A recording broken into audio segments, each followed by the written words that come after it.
নমস্কাৰ বন্ধু বান্ধৱীসকল, digital monitor Assam চেনেলৰ আন এটা গুৰুত্বপূৰ্ণ নতুন ভিডিঅ'লৈ আপোনাক স্বাগতম জনাইছোঁ বন্ধু বান্ধৱীসকল। আজিৰ এই ভিডিঅ'টোত আমি আয়ুষ্মান কাৰ্ডখনৰ বিষয়ে আলোচনা কৰিবলৈ গৈ আছোঁ। আপোনালোকে নিশ্চয় জানে যে আয়ুষ্মান কাৰ্ড থকা পৰিয়ালসমূহে প্ৰতি বছৰে 5 লাখ টকা পৰ্যন্ত বিনামূলীয়া চিকিৎসা সেৱা লাভ কৰিব পাৰে। সেয়া চৰকাৰী খণ্ডৰ হস্পিটেলতে হওক বা ব্যক্তিগত খণ্ডৰ প্ৰাইভেট হস্পিটেলতে হওক, তেওঁলোকে 5 লাখ টকাৰ পৰ্যন্ত বিনামূলীয়া চিকিৎসা সেৱা লাভ কৰে।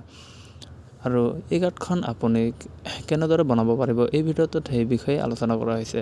আৰু আপোনালোকে নিশ্চয় জানে যে 2011 চনত যি ইকনমিক চেঞ্চাছ হৈছিলে আৰু তাৰ ওপৰত ভিত্তি কৰি চৰকাৰে এখন লিষ্ট বনাইছিলে আৰু সেই লিষ্টত নাম থকাসকলেহে কেৱল এই আয়ুষ্মান কাৰ্ডৰ সুবিধা লাভ কৰিব পাৰে, অৰ্থাৎ কাৰ্ডখন বনাব পাৰে। আৰু এই লিষ্টখনত আপোনাৰ নাম আছেনে নাই চাবলৈ এই ভিডিঅ'টো সম্পূৰ্ণকৈ চাওক, অলপ স্কিপ নকৰিব। আৰু এই ভিডিঅ'টোত সম্পূৰ্ণকৈ দেখুৱাই দিয়া হৈছে কেনেদৰে আপুনি এই লিষ্টখনত আপোনাৰ নাম আছেনে নাই। প্ৰথমে আপুনি আপোনাৰ মোবাইলত যিকোনো এখন ব্ৰাউজাৰ অ'পেন কৰি লওক, আৰু মই ক্ৰম ব্ৰাউজাৰখন অ'পেন কৰি লৈছোঁ। আৰু ইয়াতে চাৰ্চ বাৰত মাৰি দিয়ক PMCAY আৰু চাৰ্চ কৰি দিয়ক। চাৰ্চ কৰাৰ লগে লগে আপোনালোকৰ সন্মুখত এনেকুৱা ধৰণৰ পেজখন অ'পেন কৰিব, আৰু ইয়াতে একেবাৰে ওপৰত চাওক আয়ুষ্মান ভাৰত বুলি লিখা আছে, তো ইয়াতে ক্লিক কৰি দিয়ক। ক্লিক কৰাৰ পিছত এনেকুৱা ধৰণৰ পেজটো অ'পেন হৈ যাব আৰু আপোনালোকে ডেস্কটপ মোড কৰি ল'ব। বন্ধু বান্ধৱীসকল, ডেস্কটপ মোড কৰাৰ পিছত পেজখন অলপ জুম কৰি ল'ব, আৰু একেবাৰে ওপৰত চাওক কুৱেশ্যন মাৰ্ক দিয়া আছে আৰু MI এলিজিবল বুলি লিখা আছে। তো এই কুৱেশ্যন মাৰ্কত আপোনালোকে ক্লিক কৰি দিব। ক্লিক কৰাৰ পিছত পেজটো অলপ জুম কৰি ল'ব, আৰু ইয়াতে চাওক পোনপ্ৰথমে মোবাইল লগ ইন বুলি দিয়া আছে, মোবাইল নম্বৰটো খুজিছে, আৰু তাৰপিছত কেপচাটো খুজিছে আৰু জেনেৰেট OTP। তো OTPটো আনিবলৈ হ'লে পোনপ্ৰথমে আপুনি মোবাইল নম্বৰটো দি ল'ব লাগিব, আৰু ইয়াতে কেপচাটো মাৰি দিব।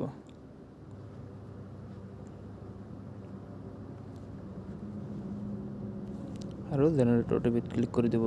জেনেৰেট OTP মৰাৰ লগে লগে OTPটো আহি যাব আপোনাৰ মোবাইলত, আৰু মই OTPটো এণ্টাৰ কৰি লৈছোঁ।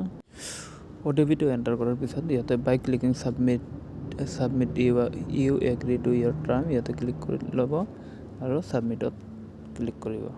তো ছাবমিটত ক্লিক কৰাৰ লগে লগে বন্ধু বান্ধৱীসকল পেজখন অলপ জুম কৰি ল'ব, আৰু ইয়াতে চাওক চাৰ্চ বুলি দিয়া আছে, তো ইয়াতে চিলেক্ট ষ্টেটটো চিলেক্ট কৰি ল'ব আপোনালোকে। তাৰপিছতে আহিছে চিলেক্ট কেটাগৰী। তো আপুনি চাৰিটা কেটাগৰীৰে আপোনালোকৰ নাম আয়ুষ্মান ভাৰতৰ লিষ্টত আছেনে নাই সেয়া চাব পাৰে। চ' মই চাৰ্চ বাই নেম, অৰ্থাৎ নামৰ দ্বাৰা মই চাৰ্চ কৰি চাম। তো ইয়াতে মাৰিলোঁ, তাৰপিছত ইয়াতে নেম হেয়াৰ বুলি দিছে, তো নামটো আপোনালোকে মাৰি দিব ইয়াতে। ইয়াৰে পিছত ইমানবিলাক ফিল আপ কৰিব নালাগে, চ' নেমটো চিলেক্ট কৰিব, আৰু ইয়াতে মেল নে ফেমিলি হয় চিলেক্ট কৰি ল'ব, আৰু এজটো ইয়াতে দি দিব।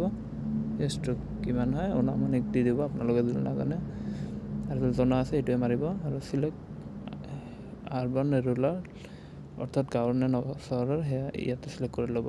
মই যিহেতু গাঁৱৰ ৰুৰাল মাৰিছোঁ, আৰু ডিষ্ট্ৰিক্ট নেমটো ইয়াতে দি দিব।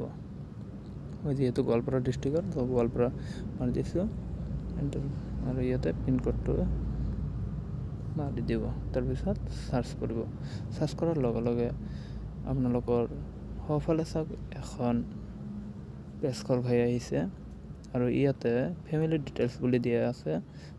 চ' ইয়াতে আপোনালোকে ক্লিক কৰক। ক্লিক কৰাৰ লগে লগে আপোনালোকে চাব পাৰে আপোনালোকৰ সন্মুখত অল ডিটেইলছটো আহিছে, অৰ্থাৎ চাওক পৰিয়ালৰ মুৰব্বীৰ নামৰ সৈতে আৰু পৰিয়ালৰ সকলোবোৰৰ নাম ইয়াতে দিয়া আছে। ইয়াতে তলত চাব পাৰে সকলোবোৰ দিয়া আছে। আমাৰ ফেমিলি যিহেতু 5জন, তো 5জনৰে নাম ইয়াতে সুন্দৰকৈ দিয়া আছে।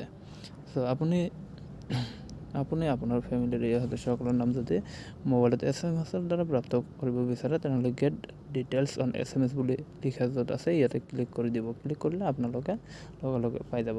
তো বন্ধু বান্ধৱীসকল, আশা কৰোঁ ভিডিঅ'টো আপোনালোকৰ ভাল লাগিছে। যদি ভিডিঅ'টো ভাল লাগে তেনেহ'লে প্লিজ